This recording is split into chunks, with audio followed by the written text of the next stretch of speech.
Hi everyone, welcome to the channel. Today you will be watching me make this wonderful Life is Better in Flip Flop Summer Wreath. Stay tuned and follow around. This is big and fluffy. It's also done in an oval rather than a round. It measures in at 26 inches wide by about 30 inches tall. It's a great piece that's just a show-off item for everybody to love that comes by. Look at that. That's so pretty. So come on, let's go ahead and get this done. You can see how I did it.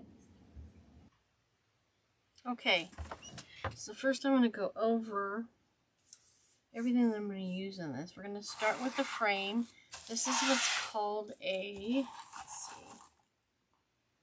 15-inch frame when you're looking for these work frames. That's what they're called. This one is item number XX750420. I'm going with the orange as an accent because there is orange in the sign, but not a whole lot elsewhere. That'll be give it a little pop of orange. And I've gone with the pink fabric mesh. All of these are cut in 30-inch strips because I'm going to do a woodland ruffle. It's like Velcro, so make sure you wear short sleeves and have a lot of space to work with. When you look at this, at least up against everything else I have for this project, it almost looks like it's got orange in it as well, but it is pink, just a couple different shades in there. Put that to the side, so I'll use that first. And then here's the sign. This is what inspired the entire project. So there's that. Then I did a couple samples with different elements that I may or may not add depending. We'll see when we get there. I have two different ribbon combinations. One has the white 1.5-inch flip flop with the 2.5-inch stripe and dot, and then the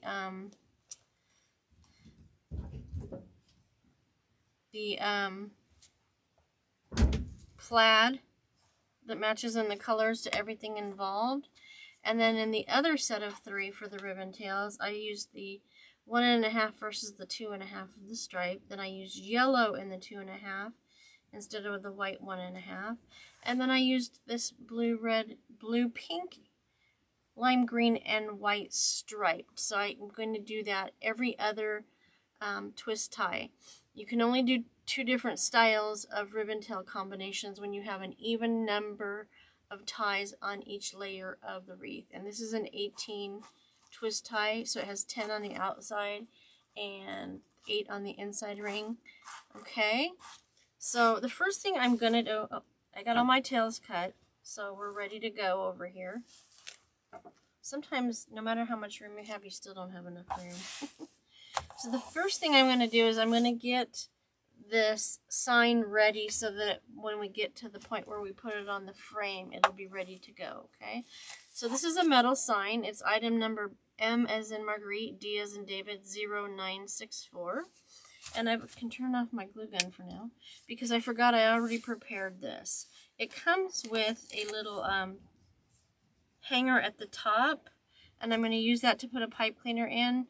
But I'm also going to use these 2 cable tie mounts that I added. Let me see if I can bring that in closer so you can see it. Is it going to let me? Not today. Okay. Interesting. So what I did first was I took these little cable tie mounts. They're black. They have adhesive on the back, like a 3M adhesive sticker. It's a foam sticker, but I still use a super glue. I've been using Loctite super glue gel lately. I like that a lot. That's to give it permanent adherence on the sign, but I also follow up with hot glue around the cable tie mount once I put it on there. That allows it to dry quickly enough for me to use in my project without having to let it cure for a day or so, because the super glue that's underneath of this on the adhesive pad needs a little bit of time. It says it's secure in 15 to 30 seconds, but the longer the better.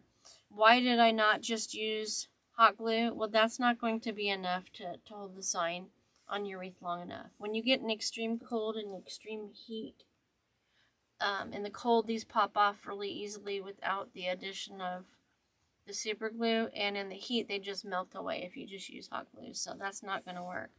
And then I always try to remember to take off the tag on the back because the customer really doesn't care about that because they're buying it made. They don't need that information. There's that. I'm going to keep that for inventory. So this is ready, so I'm going to set it aside for a little while. And the first thing I want to do is I've decided that this is going to be a oval wreath. And because it's an oval wreath, I'm going to have to squish this a little bit. So I try to have the posts at the top center at 12 and 6 o'clock, so I know that's my center. And then I squeeze the sides. You can either just squeeze it with your hands or press it down on the table, and it fights you, and it's usually good to stand to do this. Let me see. Okay. I'm going to bring it down a little bit. Be careful not to bend it too much. Alright, so that's more of an oval. That's what I want. You can, at this point, you could take some zip ties, and I have some really long ones here that I could use. These are 11.5. They even make longer ones, but I don't think I'm going to need that. I'm going to go ahead and use it, even though I was able to get the wreath to bend pretty easily for me, because I may or may not have something I need to attach to the center, and then the zip tie helps with that. I can attach something to that. I may even put an extra piece of mesh on it to make sure there's no holes in it. So I'm just going to take it through the frame on the top layer, and then it's probably going to have to be squeezed again just a little bit so that I can get these connected. So let me get that out of the way. I wonder if it would fit in between these. Yeah, I think I'll try that. Try something new right on camera. So I'm going to put it in the middle of these ties so that hopefully it stays where I put it. I find this is the hardest thing to do sometimes. Alright, let's get it on there. Oh, come over here. I could use 3, but I don't really need it because once I get this on here, it's not going anywhere. Get my needle nose out so I can get some strength behind this before it goes popping off. I just needed enough to get it to stay there, okay? I'm going to do that. And then I'm going to cut off the excess zip tie so it's not scratching a door.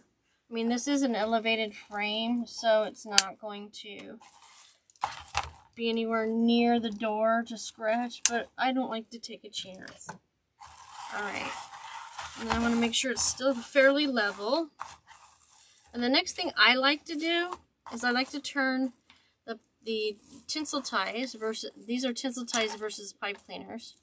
Pipe cleaners is what I use, or also called chenille stems, what I use on the Storm Door Restyle. This is a pre-made wreath frame, so they often, when you're looking for them, they'll be called work forms. These are much thicker, sturdier. Nothing wrong with the chenille stems slash pipe cleaners.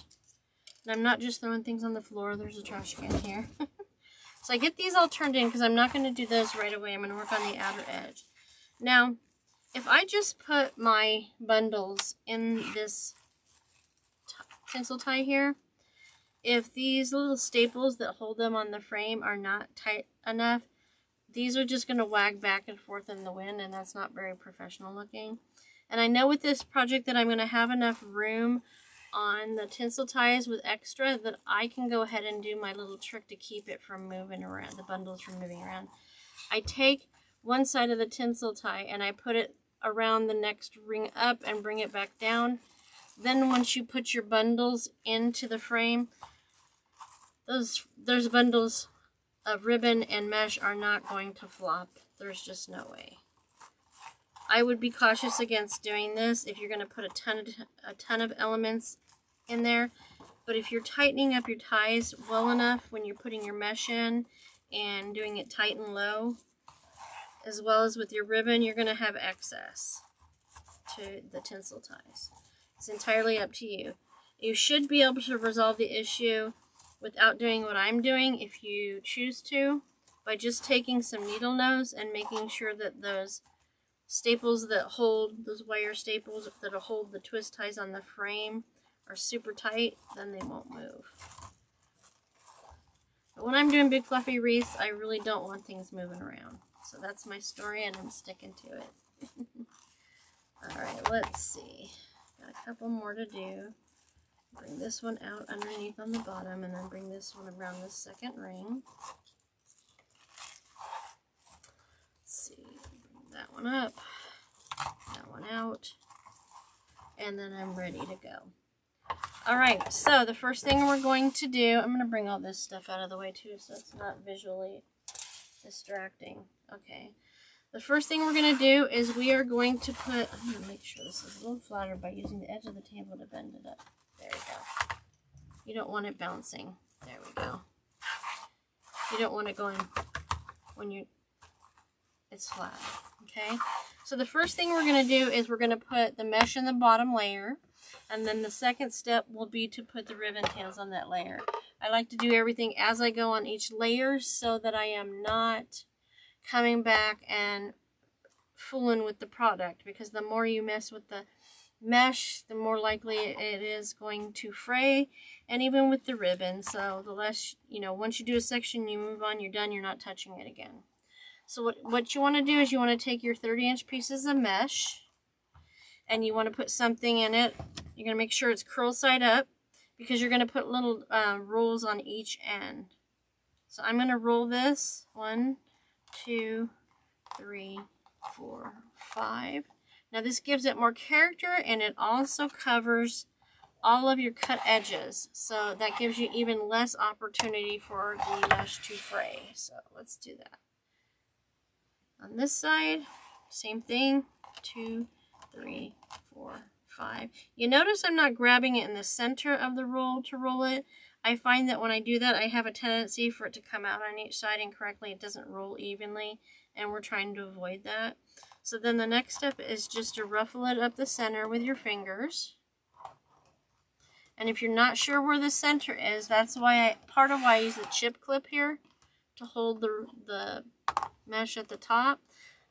But I also use it initially when I first started learning how to do this to mark my center so that I stayed on center when I was ruffling the mesh. So this is all ready to go. I'm going to bring it horizontal to me so it looks like that,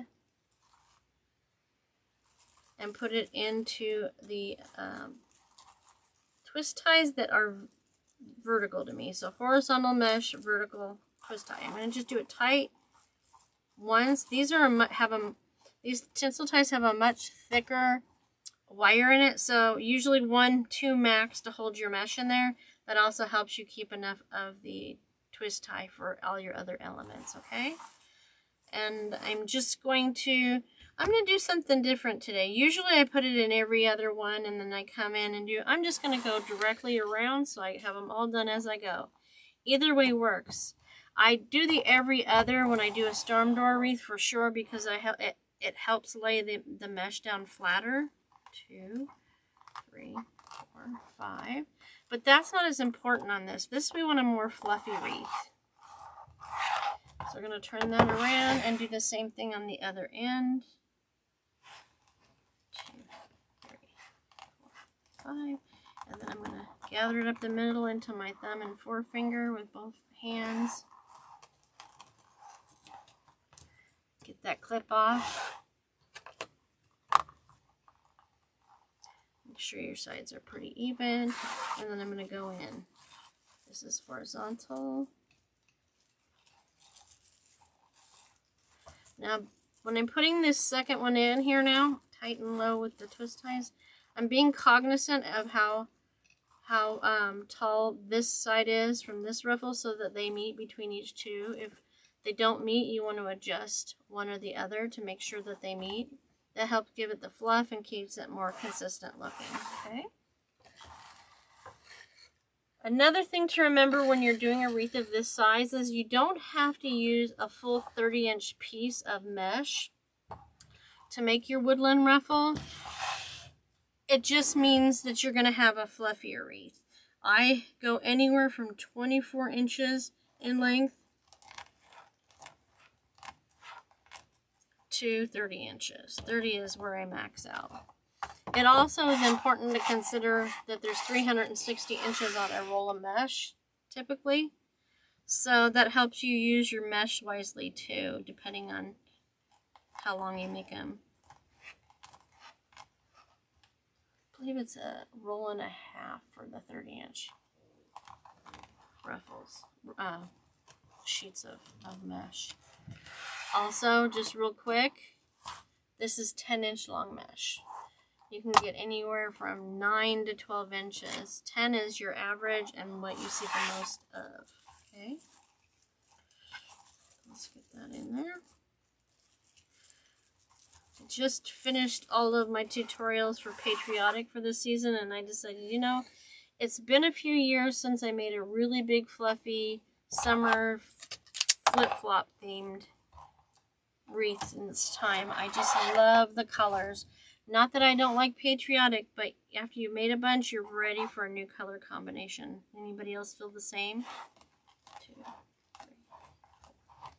And yes, I always try to count so I don't do too much or too little. Again, trying to be consistent. It shows in your work.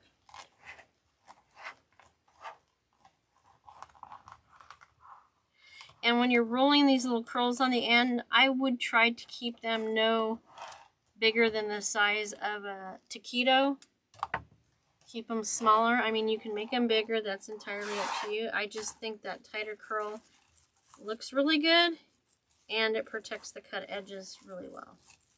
There's almost no chance that they will pop out and be subject to being snagged on things around it. All right. And it's the summer now. We've got full-on heat in southwest Nebraska. We've got some records possibly coming this coming weekend into next week of 102 and 103. I feel like I'm back in California. What made me bring that up is it's fly season now too. And bees. The bees are a good thing as long as they leave me alone. I'm sure everyone feels the same. 2, 3. Yesterday we were working outside and I could have swore I got stung, but I didn't. He may have tried to get me on the neck, but I guess I shoot him away fast enough. Not allergic, but I sure don't like it. Get that one in there. I just love this vibrant pink. All of these colors also remind me of when I was in my heyday, so to speak. Meaning, I graduated in '83, so, you know, these were all very much in our color palette, which seems like it keeps coming back and going away, so I crack up. Okay, I got that on there. And then I turn it around, and we're always remembering to have the curl side up in this particular type of ruffle.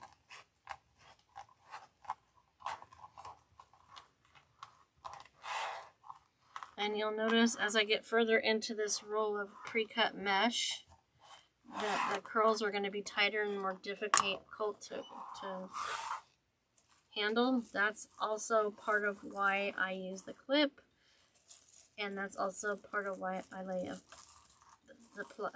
the wire cutters, or if my phone is not in use, I'll lay that in the middle of it, so I'm not frustrated while I'm trying to do what I'm trying to do. You know what I mean? So let's see. 1, 2, 4 on the bottom left to go. Now we can play with some ribbon.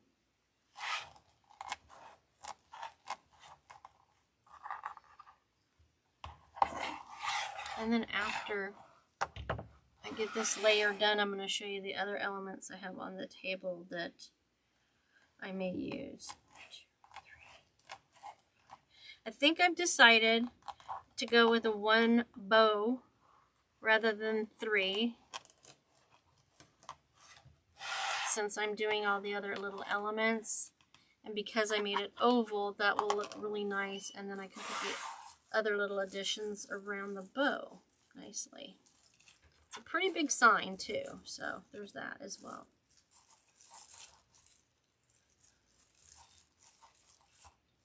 I like to mix it up.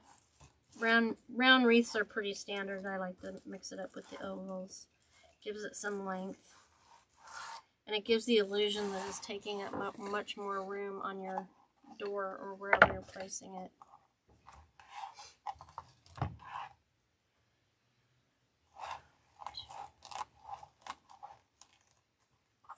Now, as we get close to working with the ribbon, like I said, I have all of the ribbon pre-cut and put into bundles on how I want to place them.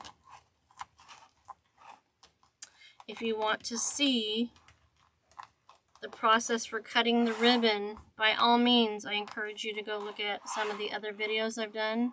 Specifically, if you want super duper detail, the videos I did at the beginning of 2024 are going to show you every single step in detail. So if you're a new wreath maker, or you're going to give it a try for the first time, that would be a good place to start before you start building, so you know what to do. I've chosen 14-inch strips for my ribbon tails on this project because it's such a big wreath and it's so fluffy. If I do 12 or even maybe 13-inch lengths on my ribbon tails, it might just be buried in the mesh, and we want it to be seen loud and proud, just like everything else. Come back here. And a lot of the tools I use are things that you can find in your home if you don't already have them, if you're not already established in doing wreaths. I mean, that's just a chip clip I'm using on the top. This is just a DeWalt wire cutter. I use Fiskar scissors. I just make sure the scissors that I use for wreath making are not used anywhere else. Specifically, I want to make sure they stay nice and sharp for cutting a ribbon. And everyone around my home knows that you don't use my Fiskar scissors for anything but ribbon cutting. And then I just use a standard rotary cutter for cutting the mesh. You do need a mat so that you don't destroy your tabletop. These are self-healing, so the cutter is not going to go through the mat. And a tip I learned years ago is, after a while, I use 20-inch pieces of mesh a lot, so this looks a little worn here. All you have to do is put it in the bathtub with really hot water, and it just makes it look nice and fresh and new again. 5. Still have to replace them eventually. After 7 years, I've been through a couple, but they last a very long time for the amount of volume they're used for. You can just buy glue guns from the craft store, or I got mine from Deco Exchange. It's an industrial one made by, what's the name of them again? Uline. So this is heavy duty. Okay, here's the last one on the first layer.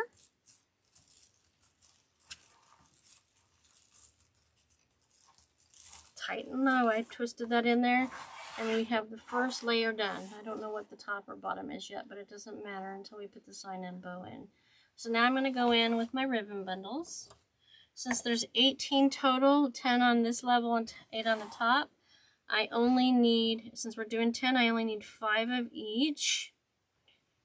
5. 1, 2, 3, 4, 5. And then the others go to the side for when we get to the next layer. So what I'm going to do on the bottom layer is, because I want to see the ribbon out to the edge of the frame, I'm going to open my bundles. They're creased in the center, so you know where your center is. I'm going to rough them up the center, and then I'm going to turn the ribbon tails out towards me so that when I put them in the frame, they're more likely to stay to the outer edge.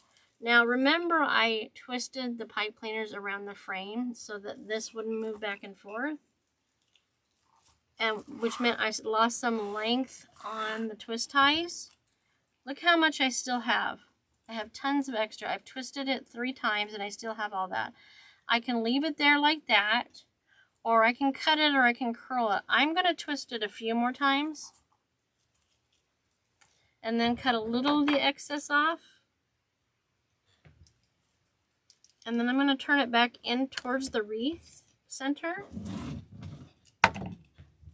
So I still have some, but it also almost looks like an added element. It looks like a little button of tinsel. So then I'm going to spread out the ribbon in the desired design. When you gather the ribbon, it tends to buckle up by the twist tie up here. But if you push it out with your finger, it'll look good. I'm going to bring them out. I've taken the top two away from the bottom one. I place the bottom ribbon where I want it. Then I take the second one and place it where I want it. And then I put the third one where I want it. I run my fingers over the ribbon to get any wrinkles out. And that's how it's placed. The other side, I'm going to do it opposite. This will be here and this will be here. Same process. Push out that gather. I call them bubbles at the base.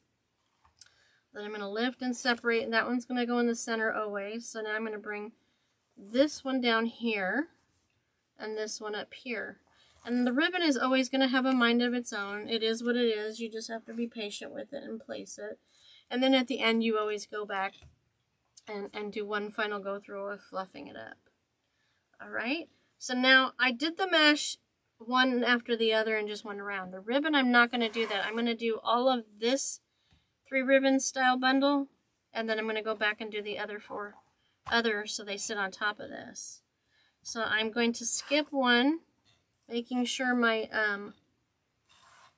ties are vertical because the ribbon's going in horizontal, which is opposite of how the mesh was. And then I'm going to do that inverted V. I'm going to bring it over into the frame, twist, tight and low, 1, 2, 3. And one side of this will be longer than the other because of how you wrapped them around the frame. Not a big deal. Because remember, I'm going to cut some excess off anyway, and no one will ever know except for us. I'm going to tuck that in there, and then I'm going to position my ribbon. Lift the top 2 off of the bottom one, and then position them, pushing those little air bubbles of wrinkle gather out. Okay. And then go back and do it the opposite way on this side. Oh, I did it backwards. And just run your finger over the edges to get any wrinkles out. That one decided to go right back on top of the other 2. Nope. And also, when you run your fingers over it like that, it's going to give it a little curl too, which is fun. Skip that one and come here.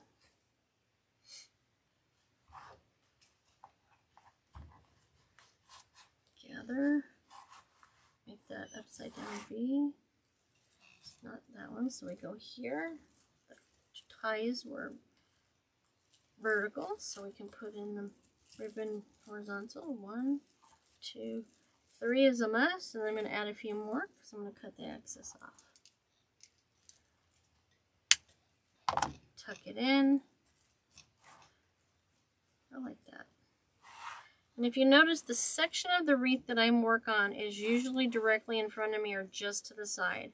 I don't know if it's because I'm left-handed that I have to work at a slight angle, but make sure what you're working on is in front of you and you're not reaching across the table. It's going to save your arms and your back from strain if you bring the project to you. Make it do the work. Okay. All right. Here's the next one. So we have one more after this for this layer. And then we'll go into the bundle with the stripe. Now, another thing I can point out at this point is there's sunglasses and there's flip-flops on these ribbons. And they go in all directions, so I don't have to worry about what direction I lay the ribbon into the wreath because there's no upside down. If you have something with words or a design where everything's going the same direction, that's going to be an important factor for placing the product into your creation. You're either going to have them all go the same direction, or if you have an even number of ties like I do on this one, I do every other one way, every other the other way, and that way it looks like it's supposed to be that way because it does. It is meant to look that way when I do that. Just another element to think about. Lifting these top two away, placing them in the position I want, and getting the ruffle at the top, or bubble as I like to call it. Give a little curl. And then this is the last one, which is perfect. I got it right.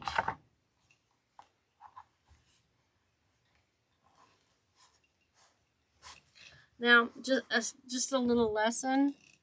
I'm using a 1.5 inch and 2.5 inch ribbons. It gives great coverage. Know that if you use all 2.5 inch ribbons, you're going to get even more coverage of the, it's going to cover more of the mesh, which I just want a little bit of the mesh to show as an accent. If you want more of the mesh to show, especially some of the fancier ones, you could use more 1.5 inch ribbons, and you could use 2 instead of 3. Anything from 2 to 3 works great. More than that's too much. But yeah, the 1.5 inch being thinner, a couple to 3 of those would give you a little bit more visual of the mesh. This is nice and bright, but I don't want it to detract from everything that's coming above it.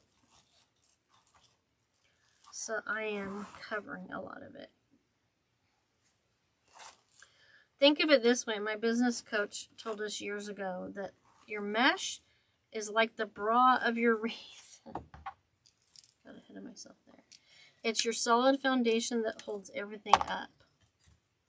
So from that perspective, it makes a lot of sense. You don't see a bra, right? Not usually. Okay. Get these positioned. Make sure I got them in the wrong right direction. And I'm also making sure not to handle the very tips where I've cut the ribbon unless I absolutely have to. Again, the ribbon can fray too, not as easily as mesh, but you want to be cognizant of that so you're not damaging it and having to trim and ending up shorter. So now we're into the second set of bundles with the same, well, 2 of the 3 same designs. This is different, but in different lengths. So the flip flop in the other one was the 1.5 inch. On this one, the flip flop is 2.5 inches, and it's got a yellow background versus the white background. So now we're just going to replace this, not replace, we're going to place this in the ties in between the others. Cut the excess off because I want to.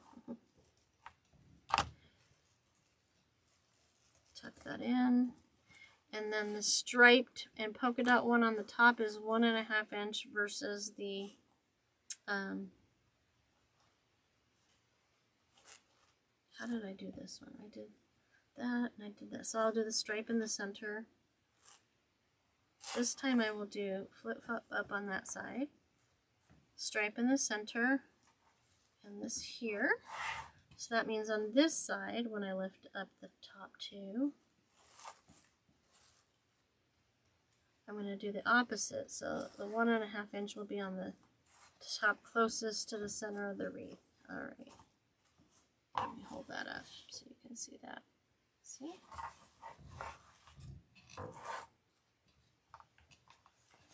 I also have the ribbons out in both the 1.5 inch and 2.5 inch sizes because I'm going to make a bow, and that makes it coordinating. You don't have to do that. A lot of times I'll break up printed ribbon with solid colored ribbon with no pattern. But I don't think I'm going to do that on this one. This is summer. It's supposed to be a little wild. What you're going for when you're creating these things is just all the colors match. You can have all the designs you want. Or you can do all solid colors. It's entirely up to you. And my inspiration is almost always the sign. Once in a while I'll get a roll of ribbon and that's that I just fall in absolute head over heels love. And then I start with the ribbon and then I find things to match it. But not always. There's a ribbon that I want to order that I have no idea what to use it for, but I have to have it. And then once I get it, I'll figure out what else I want to use it with. I'll look and see at what I have here. And then we'll go from there.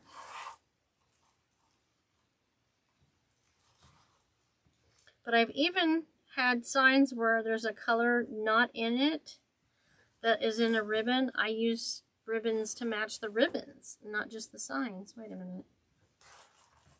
There we go. I had it backwards there for a second. I'm sleepy today. I don't know if it's the heat or what. I thought all this color would help pep me up, and it is. Alright, so let's get this in there. That needs to go down here. So this has room here.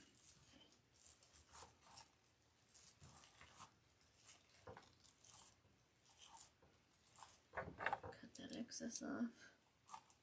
I tried to do the cutting of this as I go so I don't forget and not get back to it and I'm at a show and all of a sudden I'm like, oh, gotta fix that.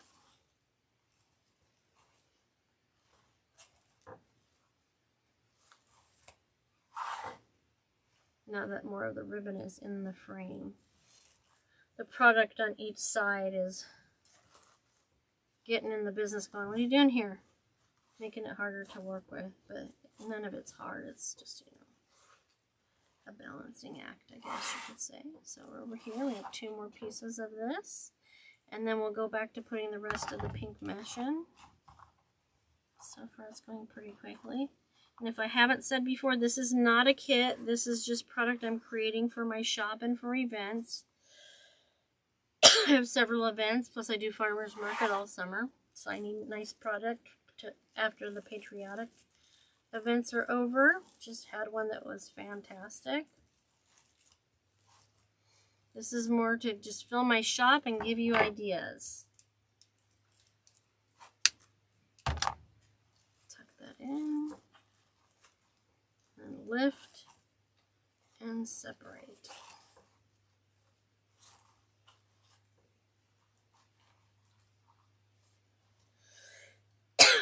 I get dried talking all this time, so pardon me. And don't be afraid to tug on that ribbon a little bit so you get it nice and loose all the way up to the tie. It will place better and more easily if you do that. And last but not least, on this layer, we have these.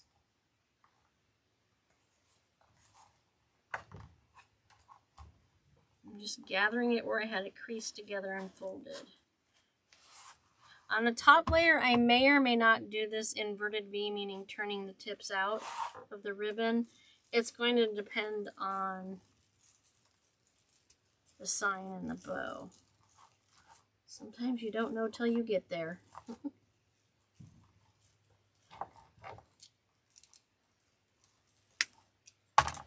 Tuck that in.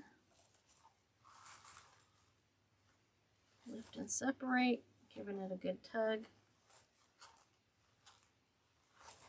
Because all that gathering in the center bundles it up. So that helps with that. Lift and separate. These go this way. Alright, so there's the first layer. Getting brighter and brighter by the minute. Now you can do the same thing with the top twist ties as I do the bottom, wrapping them around the frame, but I don't find the need in it most of the time because once the outside is done, these really aren't going to move. And with all the elements added to them as well, they'll stay where you put them. I'm gonna open these up so that when I get to them with the mesh, I'm not trying to do a 3-handed job with 2. If you make wreaths already, you know what I'm talking about. If not, it's just one more tip from our trial and error over the years. Okay, so we're going to go in and do the same thing again we did before with the mesh. I'm going to use this to hold it down. See how curly that is? Have this ready. I'm going to curl the ends 5 times. You can knit 2 to 5 times are good. 5 is a safe bet. 3, 4, 5. This time on this layer, there's only 10. 8. The bottom layer, there were 10. We're remembering that we're putting the mesh on the table, curl side up. And then we're gathering down the center. It's a little easier to stay on the center when you're gathering if you have a mesh with a design in it, but this one also has enough apparent lineage up the mesh that I can stay focused. But like I said, having that chip clip at the top in the center always helps. Did I measure? I'm sure you noticed I did not. No, but I've done so many, I don't really need to. After over 2,000 wreaths, I think I can find the center pretty well. But if not, if you want to make sure your center's correct, just fold your mesh in half and find it with your finger and mark it. And turn it around with the clip at the top so you can follow that. But I'm just going to do it my way. 2, 3, 4, 5. See, that's sticking out a little bit. If I can just push it in there, that's the best thing. If not, I can re-roll it, or I can just clip it. I can't seem to get it no matter what. Bring this out of the way.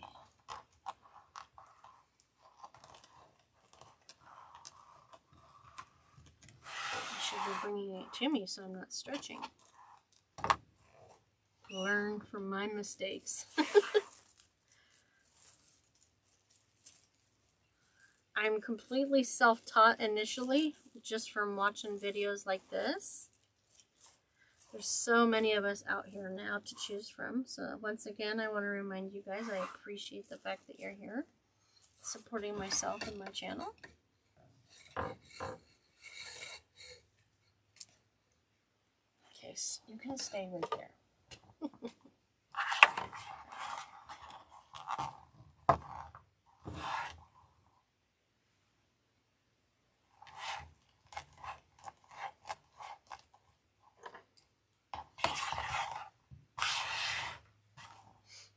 That. Roll it 5 times.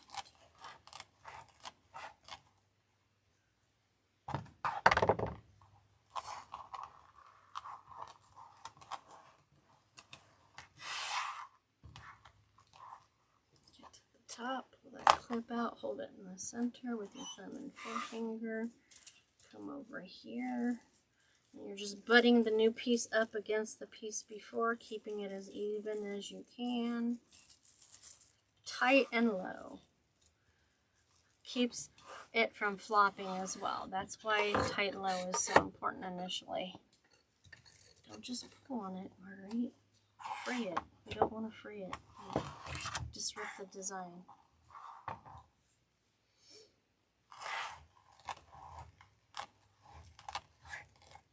Clip that center.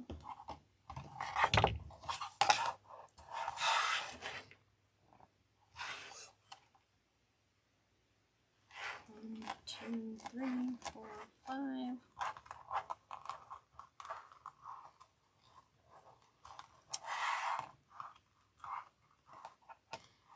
And take that clip out.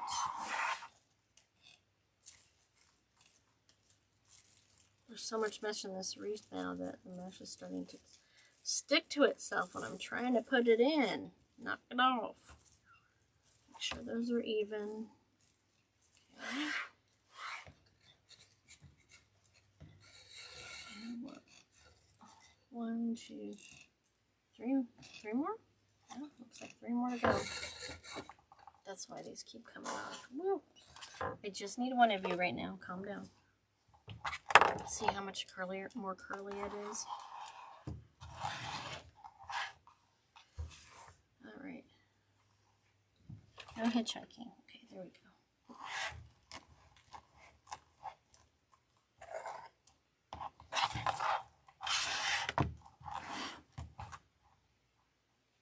Turned it. I'm going to do this side.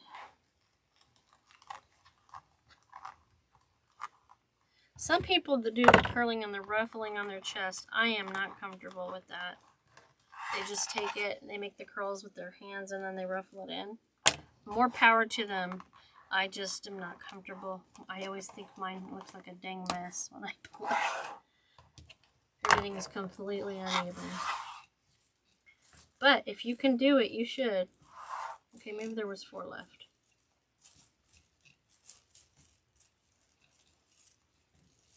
I almost missed this one. See, that's another benefit of doing one and keep going around rather than doing every other. I've been known to miss one here and there, but I usually fix it before it's too late. I get a sip of tea here because I'm getting dry. All right, better.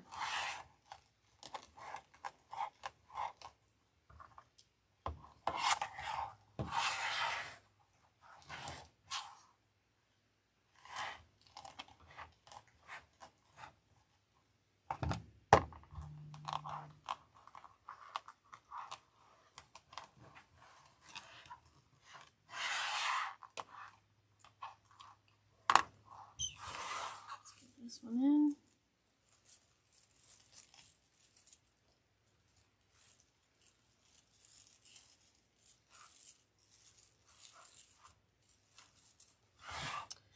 Okay, that leaves 2 to go. The other one is here, so I will take this off in just a minute. See how small those curls are?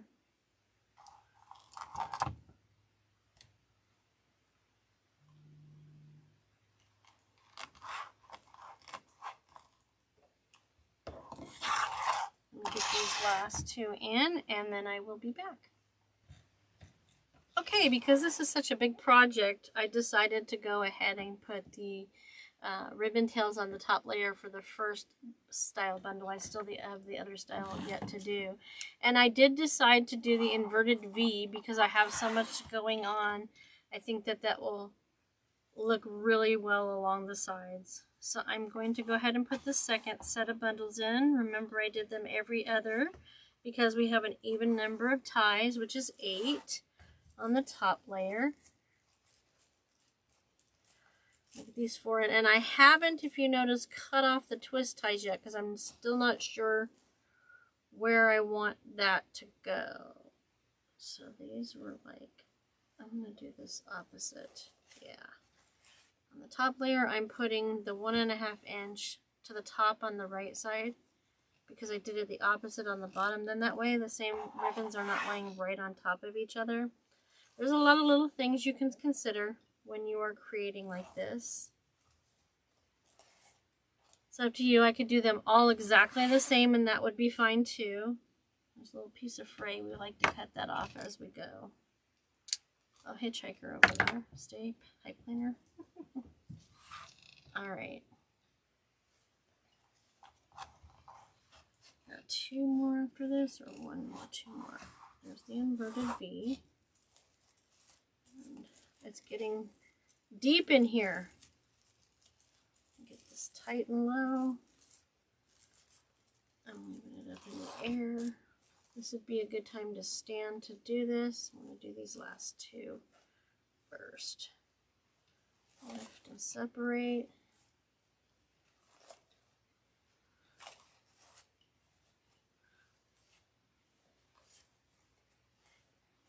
Definitely do not pull on the ends of the ribbon. Fray it, and you could end up accidentally pulling the wire out. Been there, done that. Okay. This is being a little difficult. Okay, got 1 more to go. And I'll get up and look at it and show it to you.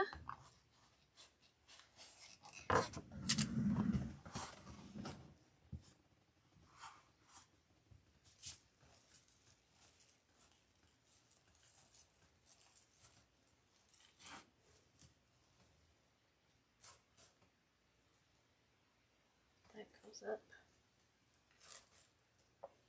That goes down. Choking.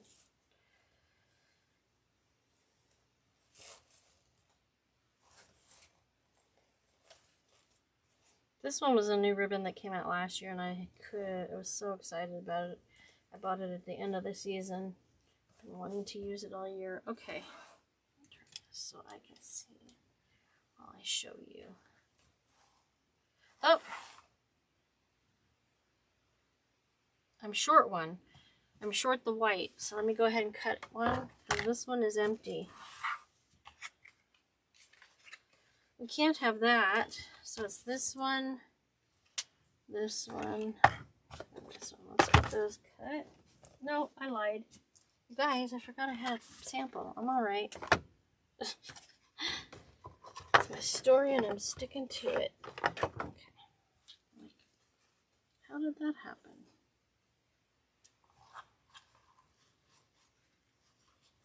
Let's get that in there. Be done. I think that'll be the top.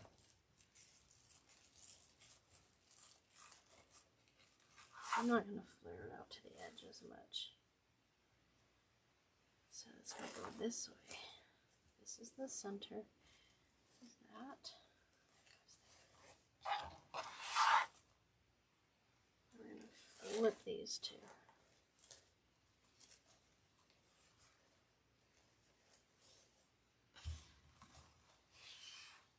Look at that. It's bright and pink in the center. I don't think we need to put anything in there because this is going to cover so much. And then the bow, yeah, we're good. So what I'm going to do is instead of cut these, I'm going to curl them. Using this little wooden dowel, or you can use a pen or a pencil. And then I'm just going to curl them down. I often do this in my storm door style wreaths. I definitely didn't do it on the bottom layer because none of that part of the mechanics is going to show. It's a little harder to do because of the stiff wire in this.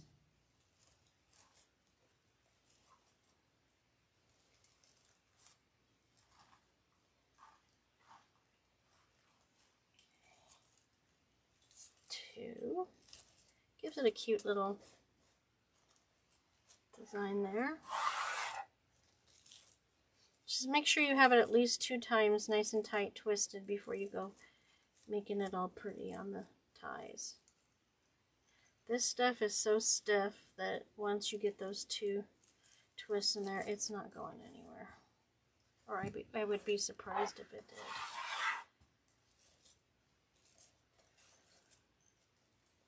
And I usually twist one away from me and one towards me. That's super tight.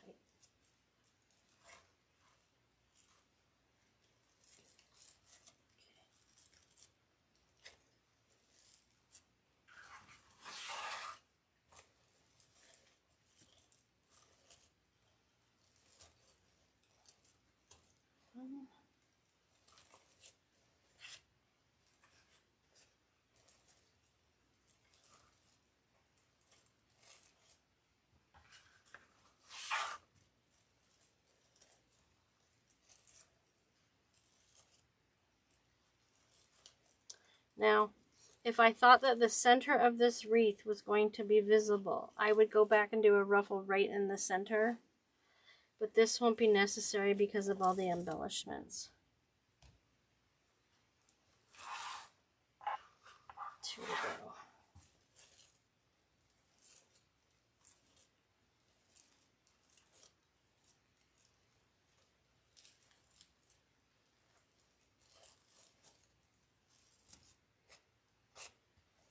Last but not least,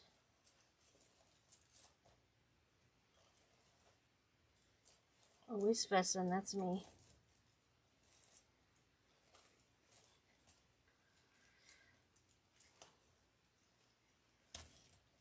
Okay, so this is the top. This is going to go here, like that. So that means there's a, do I want it up higher? Yeah, I think I'm going to go up higher. I'm going to do it up higher, so this is in between each of the flip-flops because there's going to be attachments on each side. Yeah.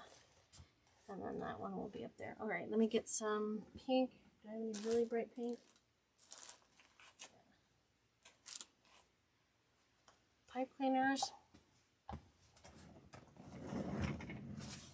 And then I have this plastic embroidery needle I use to feed the pipe cleaners through the back of the frame, so I'm not fighting with everything. I chose this side mostly to put the sign on because it laid a little flatter. It sometimes happens. So I'm going to put one here.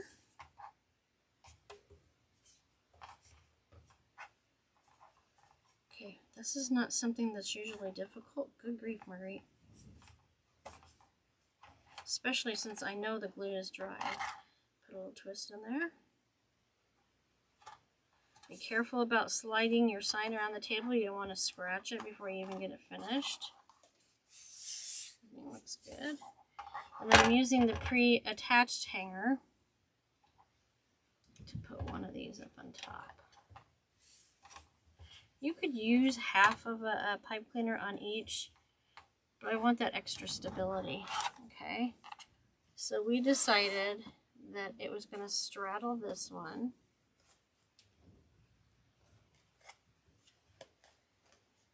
And then this one was going to go up here. So this is going to have to move out of the way for now.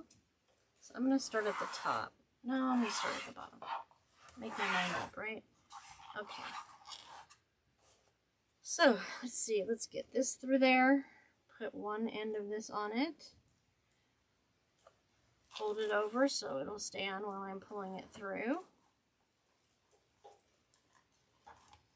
That's one side. Let go of my needle. There we go. It's all the way through. Then there's the other side.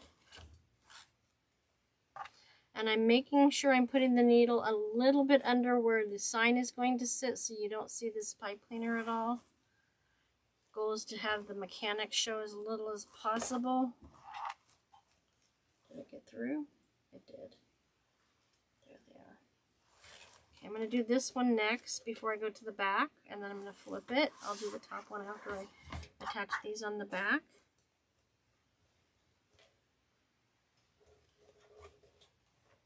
Making sure I'm not trying to go through the ribbon either. We just wanted to go through the mesh out the back, and then we'll attach it to the frame once we get it all pulled through. There's one. There's the other one. Again, making sure my needle is through the frame, through to all the way to the back to the frame, and not going through any of the ribbon. You can do this without the needle. I did for a few years till I learned about this from another maker.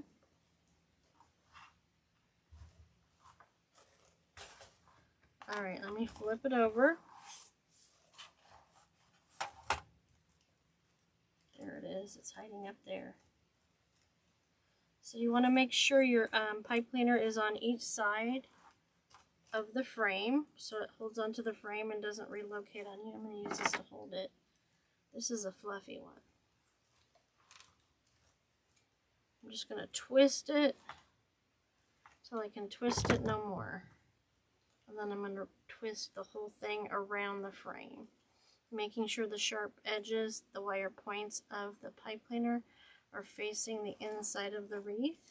This one didn't get around the wire frame at all, but I can easily put one through. See why I use the pink? It blends a lot better with the frame and the mesh. I should say the mesh, not the frame.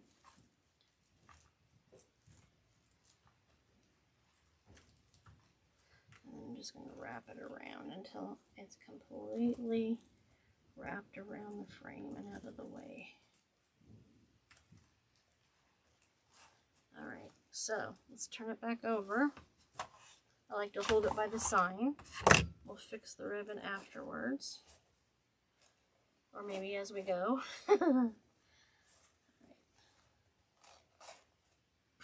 So I pulled it in, but I didn't pull it super tight because you still want it to look fluffy. You don't want to look like it's completely smashed in there. So now I'm going to attach these behind the sign, right at the top of this set of ribbon tails.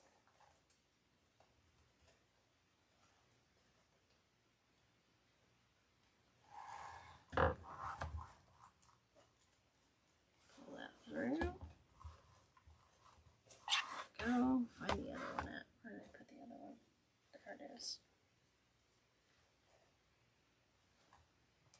Same basic location, but on the other side of the wire that's on the back of the frame. I think I did that. We'll find out in a second, huh? Where'd it go?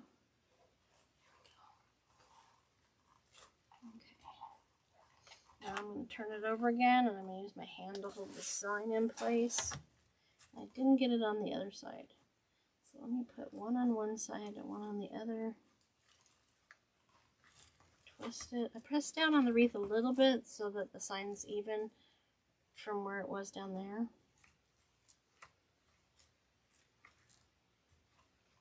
I'm going to wrap it around the frame. Be careful not to drag your sign around on the table. Okay, I'm going to cut a little extra off of this one because it came out uneven. I guess I put it on uneven. Okay, there we go. So there we have that. Let me fix all this ribbon. This should be on that side. Lots and lots of ribbon. This goes there, this goes there. Okay. So now I'm going to set it aside.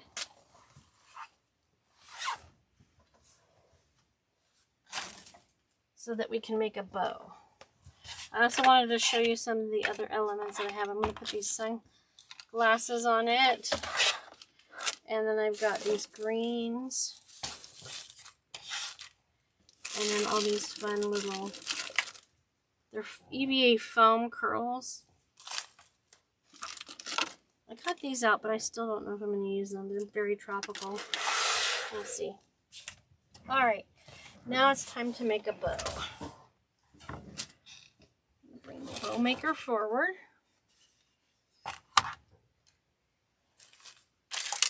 Move this over here again. And make a decision. I'm going to do a single bow. I'm definitely going to use this and this. I love them. I think I'll use these and these. I need 6. Maybe I won't use those. Let's see what we got here. I brought out everything just in case. Alright, so that's one. I like to set them on the table how I'm going to use them. I'm going to use, there's a lot of yellow, so I'm definitely going to use the white one. And then I haven't decided. I might throw some. I'll use this one.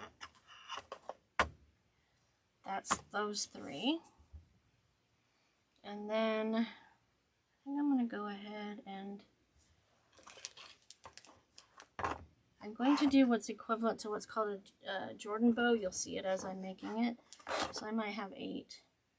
So then we're always making sure if I were to use this, I wouldn't want it here because then it would be on top of this one. So we don't want to do that. So center, side, side, center. I'll go with these for side, side. And then we're going to use this one. And then this will be the center bow of the bow. That's what I'm going to do. So those 2 are out. I'm not going to need those. So it's going to be a single loop, then one on each side of that, a single loop in the center, these next to each other, a single loop in the center, and then an actual center loop. So that's what we're doing.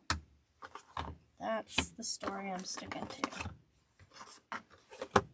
Alright, so this will be the largest. These are all going to be single loops,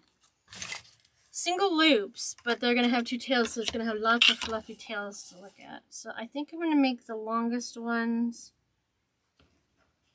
16 just to be safe. I can always cut some off. This will hang the longest. And then I'm just going to make this a 7-inch. Do you want 7 or 7.5? I'm going to do 7.5 single loop. And it's only 1. So I forgot to get my scissors out. Oh. So this one will be the same length as this one. So that makes it easier. I don't have to measure it again. Alright. So we're done with that. I have sunglasses ribbon, but I just didn't like the ribbon color combination. But the sunglasses still go with the flip-flops, so I'm going to put them on. At least one pair of them. We'll see how many I end up doing. So it's time for this one. I'm going to make this 14 inches.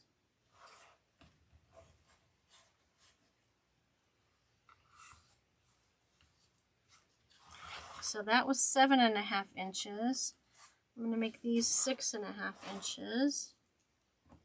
So you still see the pretty design of the ribbon behind it.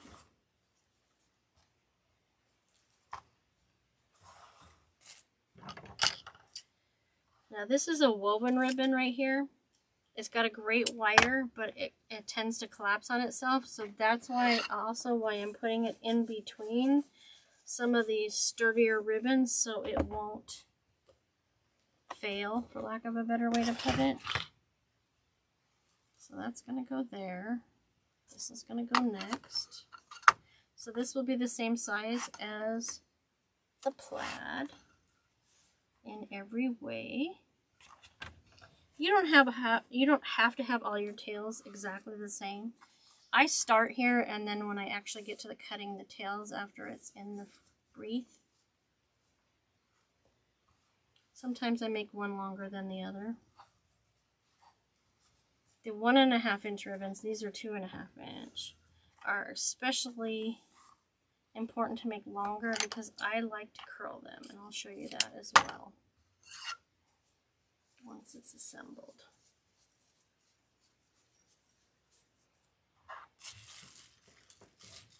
That one's bent, so I'm not going to use it till I have to. The pen. So what do? I bend the one I just used. Oh, yeah. You roll. The rule is you open or you finish a roll of ribbon, you have to buy 3 more. Allegedly. So now we're going to go back, and this is going to be a 16-inch tail again. But it's going to go on top of this stripe dot geometric looking thing. Instead of 6.5, it's going to be 6 inches. Now you can mix the 1.5 inch ribbon in with the 2.5 inch ribbon, but I'm choosing not to this time. I tend to be orderly.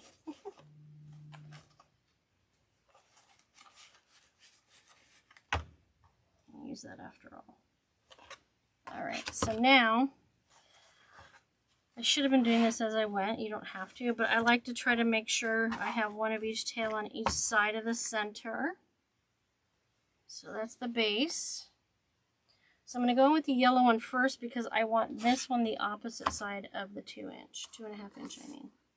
Don't do that, don't unroll. Okay. These are going to be even longer because what I'm going to do ultimately is put little curls in them. So I'm going to make these 18 to start. You can always cut off, you can't add. So this will go 5.5. I'm going to place it over here.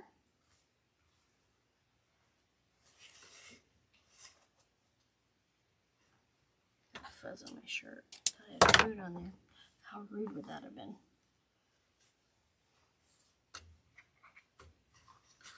I lost the cardboard on these, so it's a little challenging to keep it on the roll.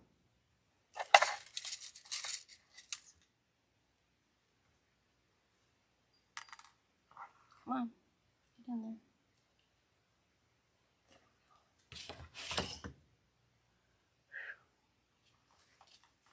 Tell it's warmer outside. Plus I have these lights on.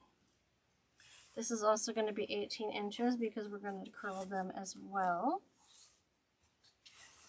This will be the same length of a loop. Put that over there.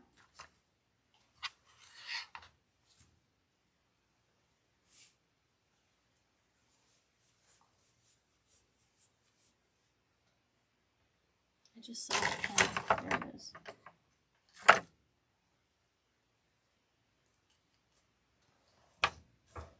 All right. So that's going to go there. That's going to go there. So that means we're going to put, I think I'm going to go with this in the center and this on the top so that the flip-flop ones are not on top of each other. At least that's my story. And I'm also going to keep it nice and long because I want lots of curlies. And this one will be, so this is about 1.5 inches. This one's about 1.5 inches shorter than that one, so we'll do the same thing with this one.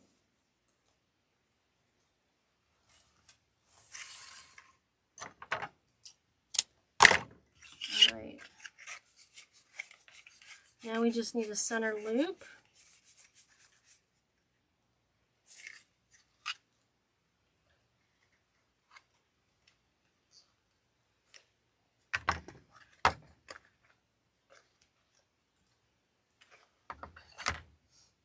Just get all this stuff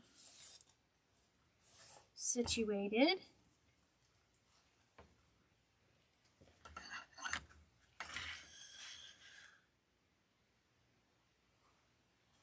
Make that 14 so that the curls sit up a little bit higher than the curls on the other. And this will be about the same size, shorter than the last one. And that's the last piece.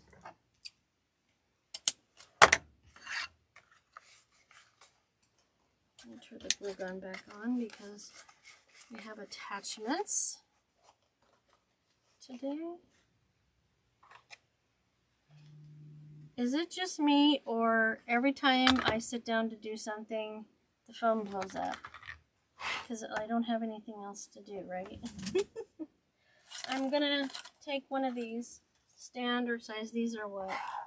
8-inch. Zip tie and put it around the back on this side of the center, because I don't want to lose any of the size of the loops on the other side. I'm going to use this as a hand, extra hand to help pull it up. Just enough to hold everything in place while I push it off of the wreath bow maker. For now. And then what I'm going to do is I'm going to take it around to the top, hold it with my fingers, and I'm going to get a pipe cleaner. I'm going to double up them because I don't know if I can get them all the way. Oh, it's this one. The long pink. We want a matchy. Okay. And it's hard to find longer ones in these fancy colors. Black, white, beige, turquoise blue, and a couple other colors are available in 20-inch length on the pipe cleaners, which is perfect for when you're doing a really big bow and putting it through a really fluffy wreath. But if not, you just do what I did. You just attach two together, making sure that they don't pull apart when you put pressure on them. I'm going to use this to tighten it up most of the way, and I'm going to hold that zip tie and the pipe cleaners and position all my loops where I want them to be.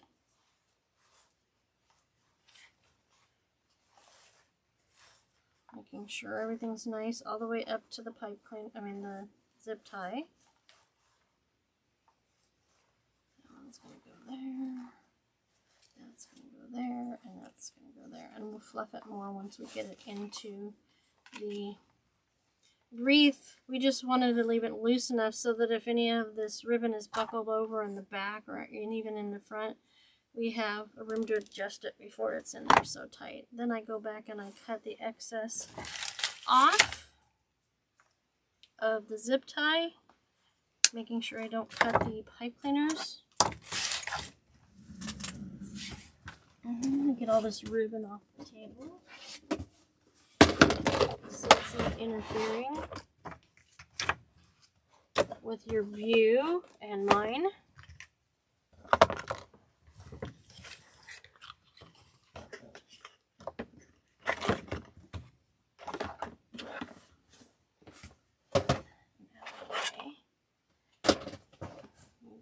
Up here so we have room for everything we're doing. Okay, Let me bring the wreath back over. I'll put some sunglasses down there for sure. So I'm going to turn it around so you can see. And see how that's going to just be so fluffy. Fluffy. I'm going to put it right there. And I'm going to put it around this one. I could put it up higher.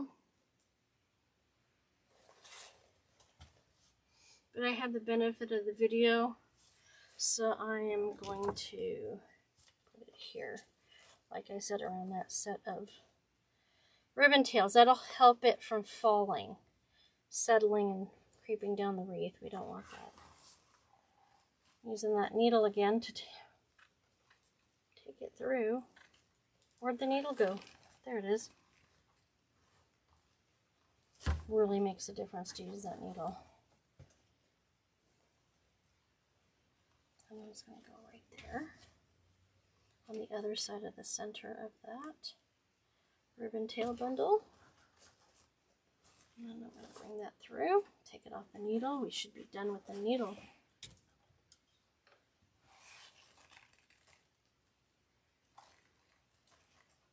And I'm going to tighten that up. Not too much though, because we want it to sit in there but not look like it's sucked in.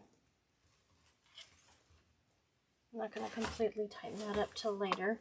And we're not going to cut these yet. Let me take a look at this from my side.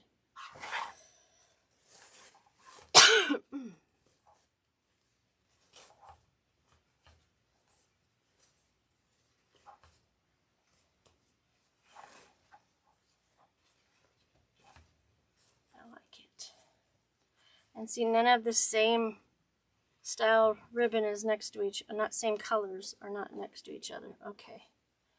So I'm going to bring these over here a little more. Okay. So I have these sunglasses, but I want to put some of this in there first. Everything out of the way. You didn't see that. I definitely want to get some of this throughout. I think I'm going to start with the bow. No, I'm going to start with side because if I run out, then that's not good.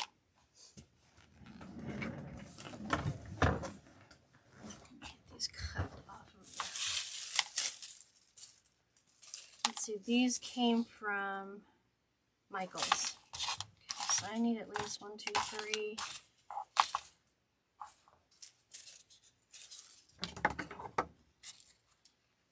4, 5,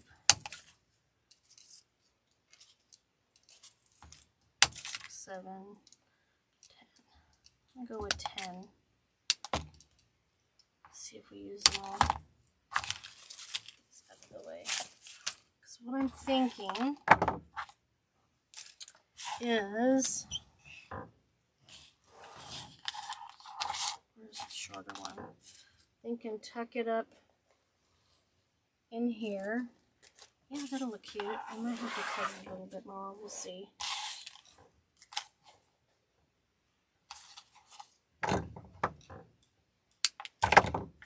Now it's time for the glue gun.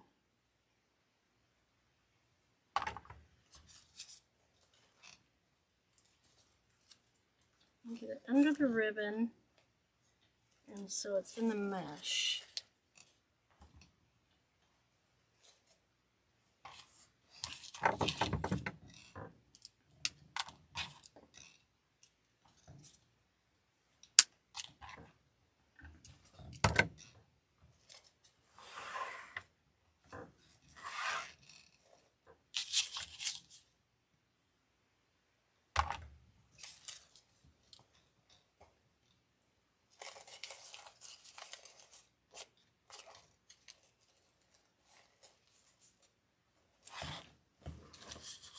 I like that. I'm going to put some sunglasses here later. I'm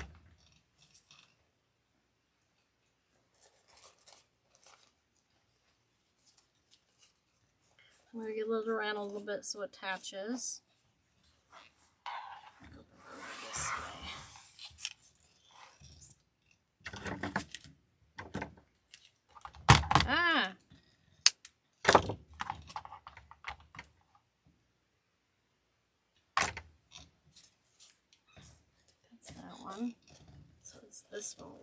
next.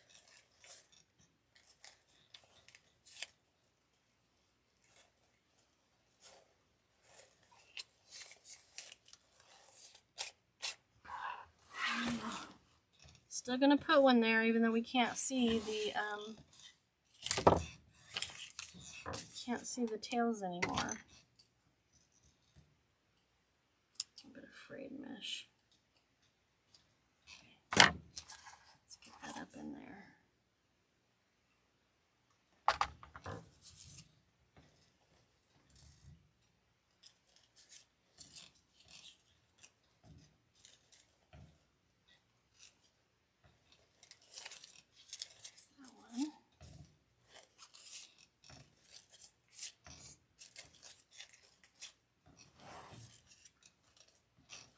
There's the next one.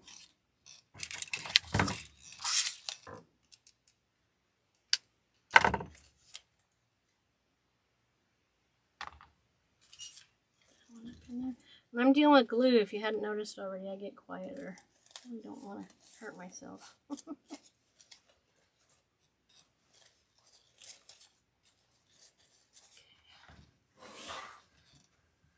Get these out of the way.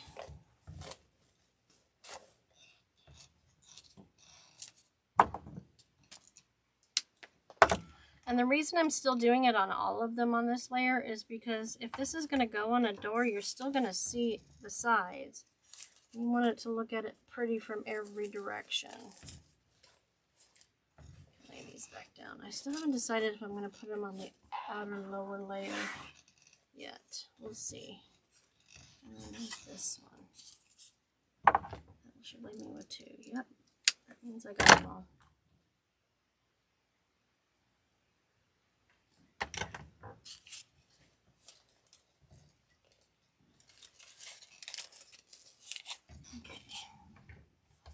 Again, I'm up and down when I get to this point. Alright. I like these. I just threw needles all over the table, which I will explain later. These are the 3 colors that go the best with it. So I think I'll start up here.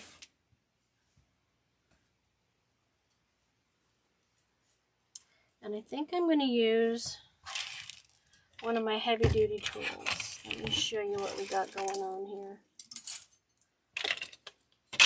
This is a stem machine. Pink doesn't really go, so we won't be using that. This is for putting metal stems on the bottom to help it hold better in the wreath. It holds them together when you have multiple elements that you want to add. I'm going to move the couple bottom ones down.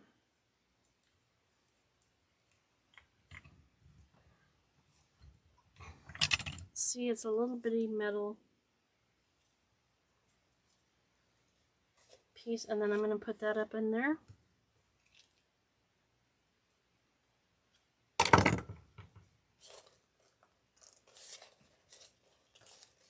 Not fun.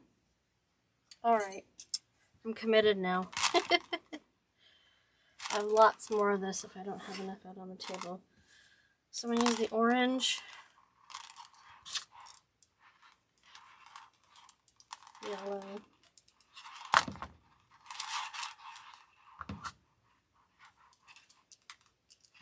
yellow. I may not put them in every single one. Green.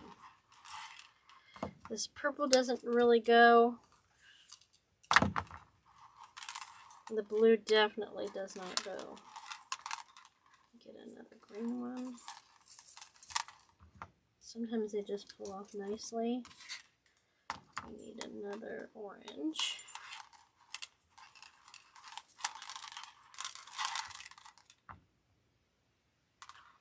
That's 2.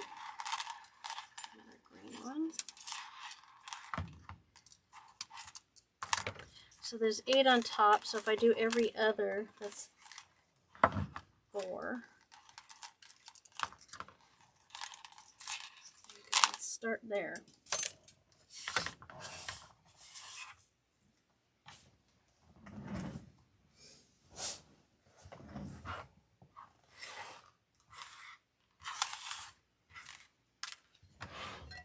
glue makes me serious, can you tell?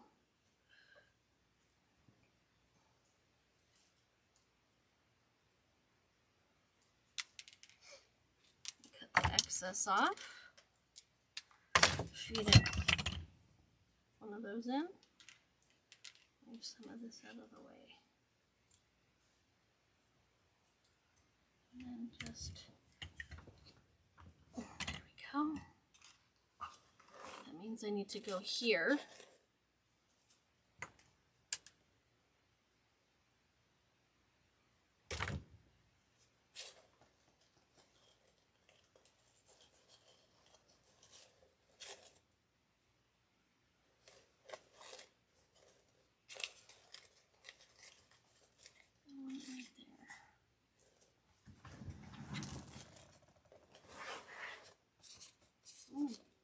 These are not very wired, so I can't really put them up in the air too much.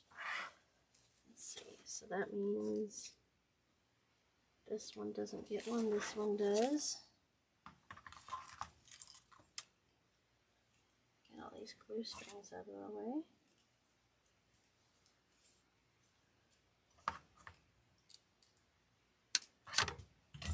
Get a stem in there.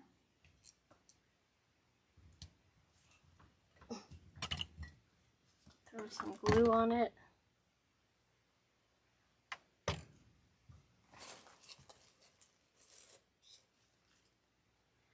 Push that down in there.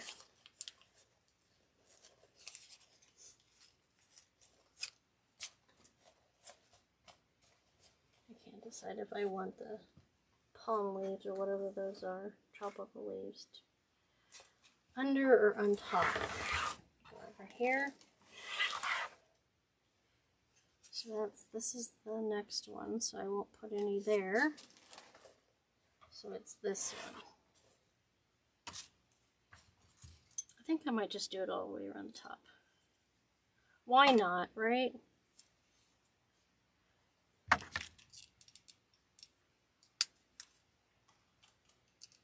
Go. There we go. Put one in.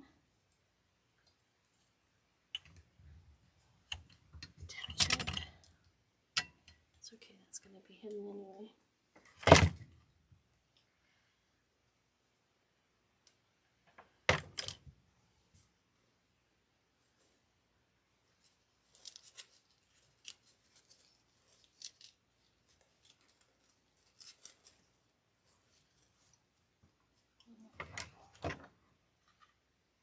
Didn't go where I wanted it to. That sticks up a little better. There we go. I'm going to go ahead and make 3 more. What have we got here? Got one more here.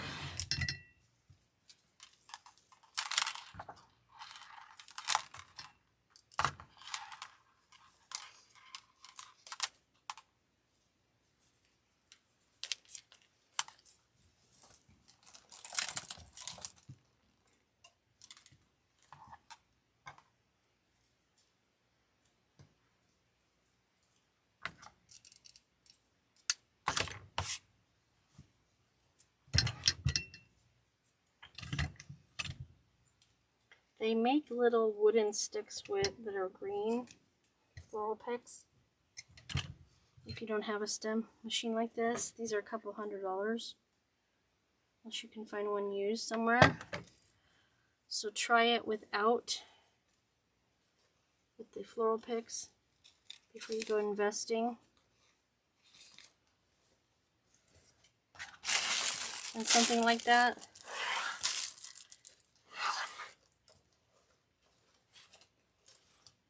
So that means I need one here. And I think another, probably 3. Let's see. Let's start with those 2. That's not good. The air conditioner just went on. That means it's super toasty.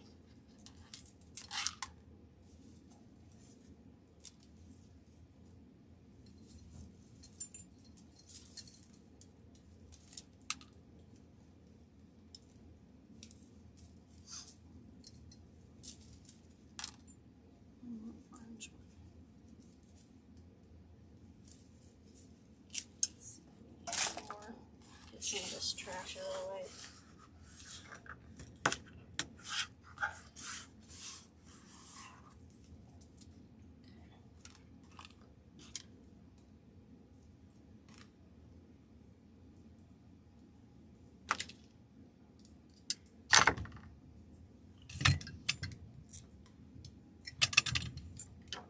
This will go there.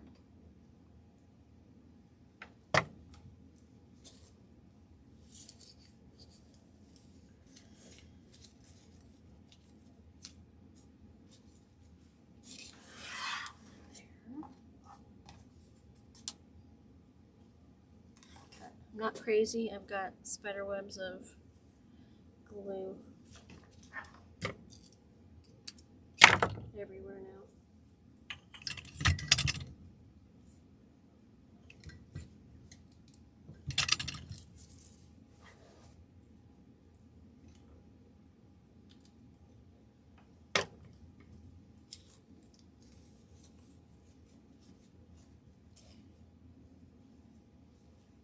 Right, where did I miss now? So I should have one. That should be it, right? Start with that one.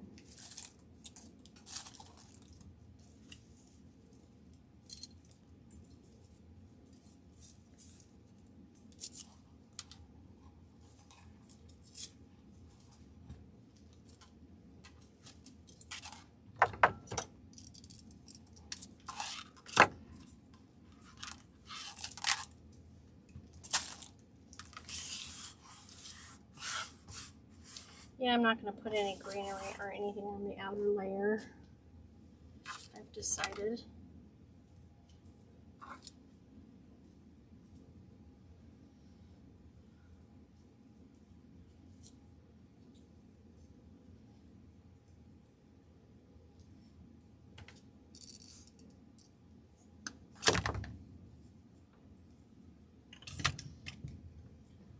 There we go, I think that's it.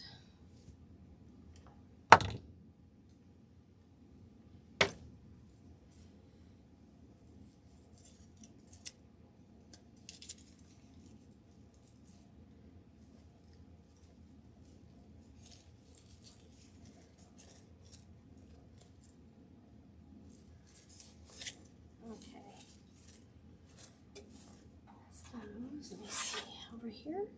That one's got some. Looks like they're all in there. So now let's take a look at these sunglasses and see what we want to do here. I want to see. There's plenty of yellow there. I'm going to put that pink there. Take these little stickers off of the glasses themselves.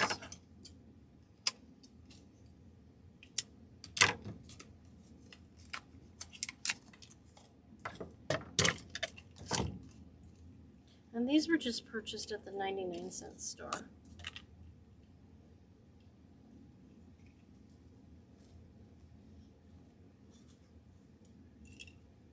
So, I think I'll put glue on the glasses right at the back. And glue this one to the back of the sign. I'll hold that there for a few seconds.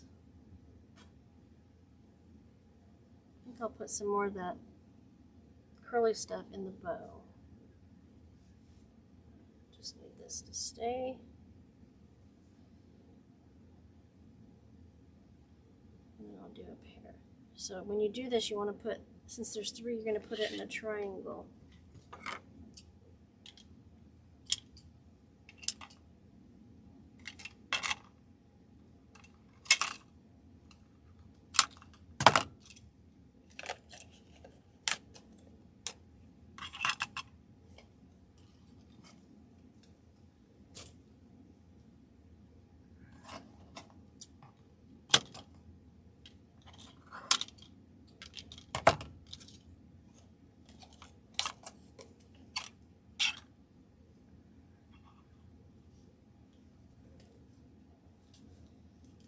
Not this shit. This is not drying as fast as I'd like. Okay. What I'm doing is I'm lifting the leaf up to help it hold as well.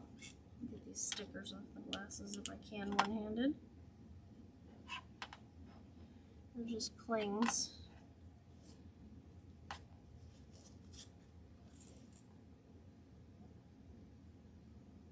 I don't really want to glue on the front of the glasses at all because I'm pretty sure it'll show through. Here, I'll just do this. This will hold it in place a little bit longer. There we go. Why didn't I think of that before? All these tools, we should use them, right? Okay. Some of this glue off. I think I have my heat up too high on my glue gun. If that happens, just lower it. I use good glue, the Gorilla Glue. I think I'm going to put the green one up here on that corner. So what I did was I slid it behind the foam things. I want to make sure they're right side up, so remember that. Unless you want your sunglasses upside down, that's up to you. Get that in there. Get that up and under.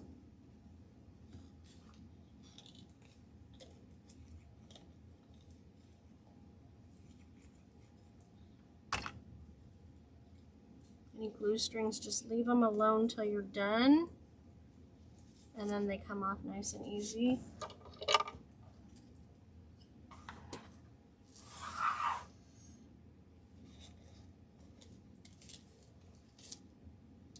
Get up in here and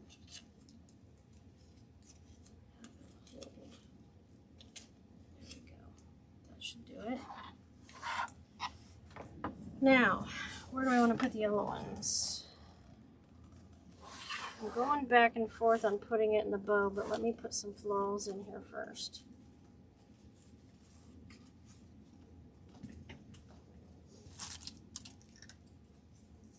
I think I'm going to put 2 sets if I have to. Yeah, I do. I'm going to cut it a little shorter maybe.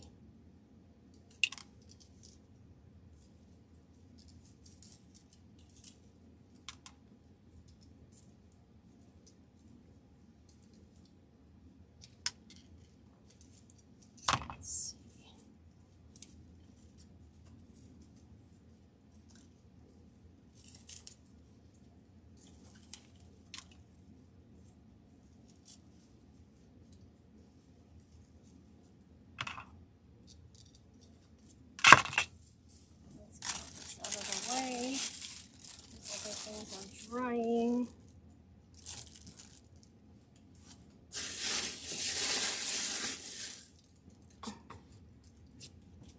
What am I doing with those yet?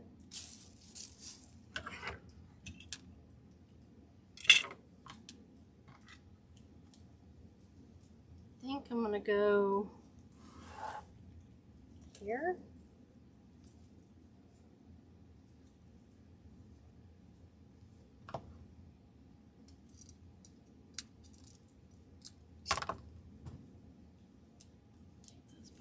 Off because I want these to be a little shorter.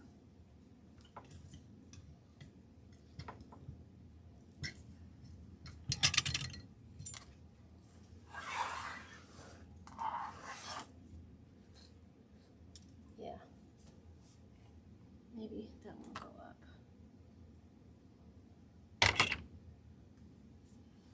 Go up here. That.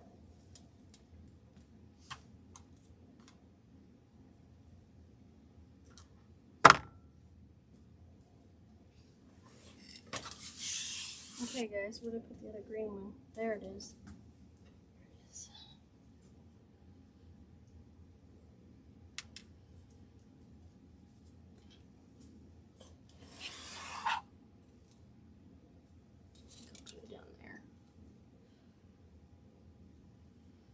Does it need to be shorter? Not really.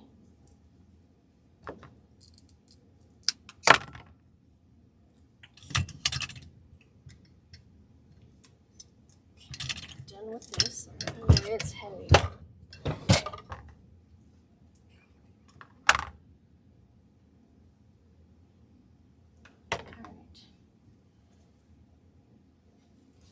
Alright. Now I'm thinking,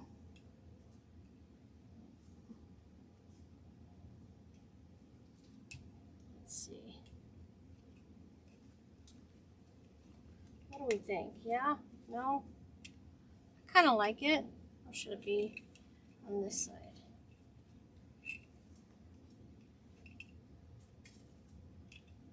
I'm going to put it there. No? I know.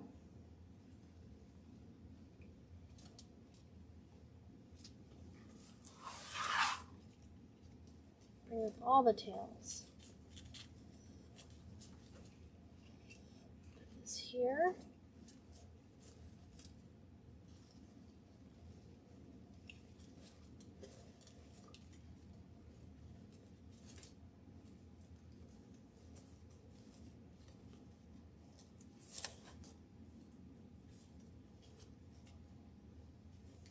Yeah, I think that's going to work. Let me just...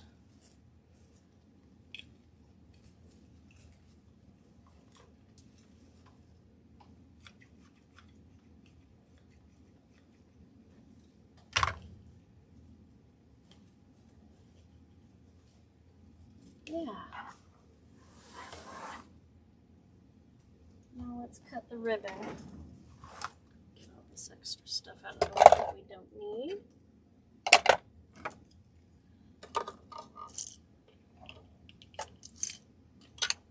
While everything's drying. And now, that one over here. That one over there. Okay.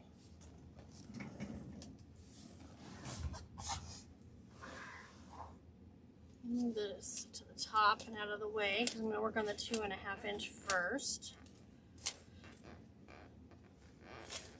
You don't really want your ribbon to go past the boundaries of your wreath, so I want to cut this one down a little shorter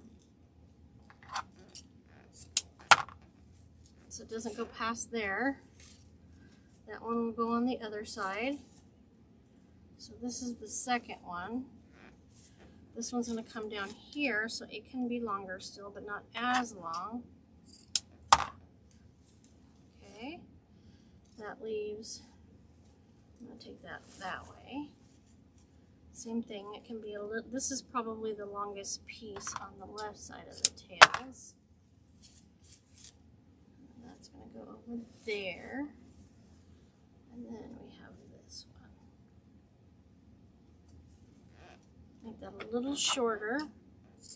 Actually, a little shorter even still.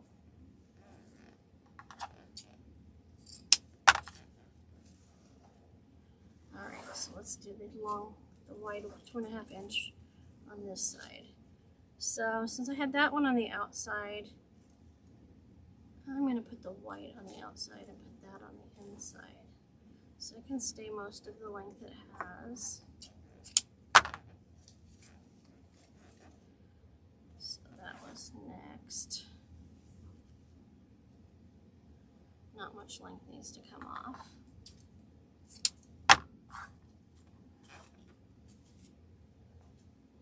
And then I run my fingers over it too so it gets nice and curly.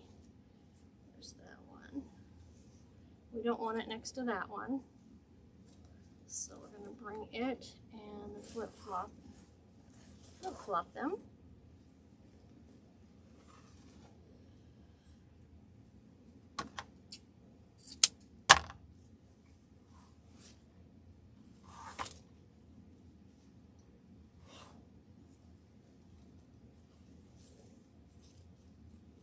And again, we don't want it covering the sign really, so I cut it a little shorter. Okay, so now I'm going to go back and do the 1.5 inch. The first one I used was this one.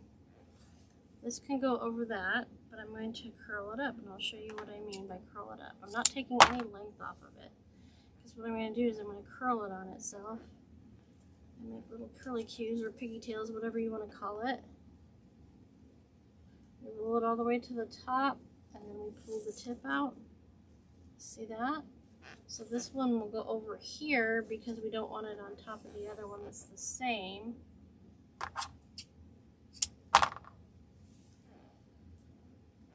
Turn the wreath because I'm straining my arm. I'll put that under these a little bit. There we go. Do the same thing.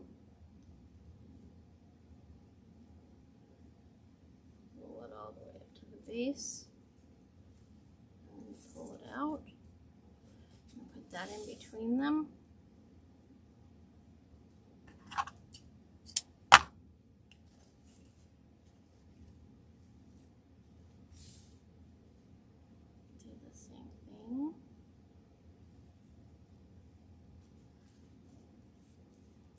I'm just in love with this ribbon. It's just so pretty. Okay. And this is the final one. It's a little shorter, but I'm still going to curl it. Maybe not. Let's see. I want to do that. Just put it right there. Maybe.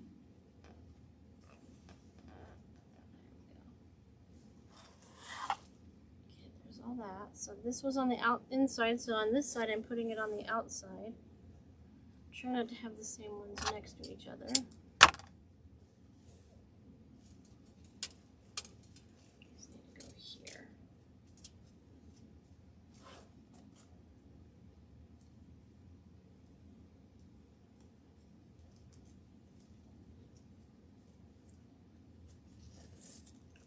that out. This one will go to the inside. Find it. There it is.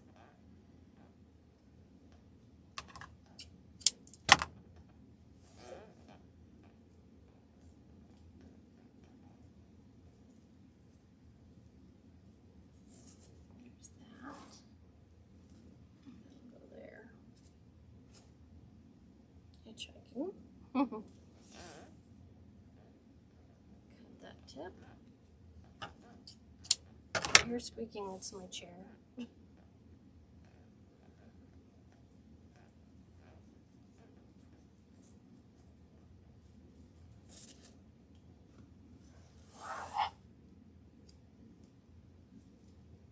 want this to go over here. I'm going to curl it, or at least one side. See how it looks curled. I can always straighten it out, right? We'll leave it curled for now.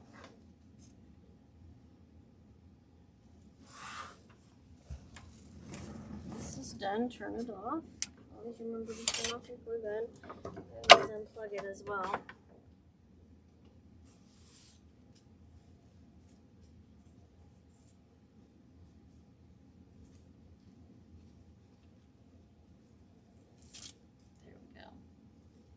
Down here.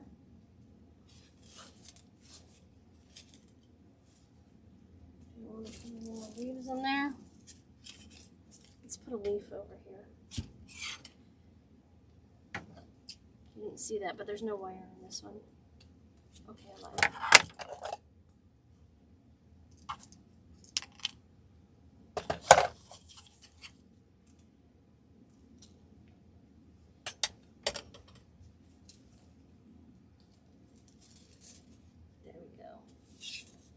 There are glue strings everywhere, which I will get rid of before I do pictures. And off there, is it staying? Yep. How are we doing up here? Yep, nice and stiff.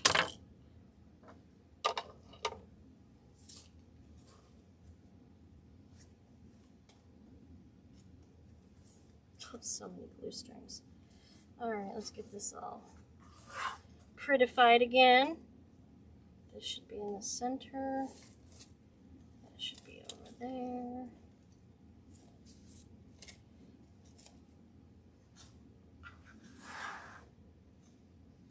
bow with a little bit of sunlight in there.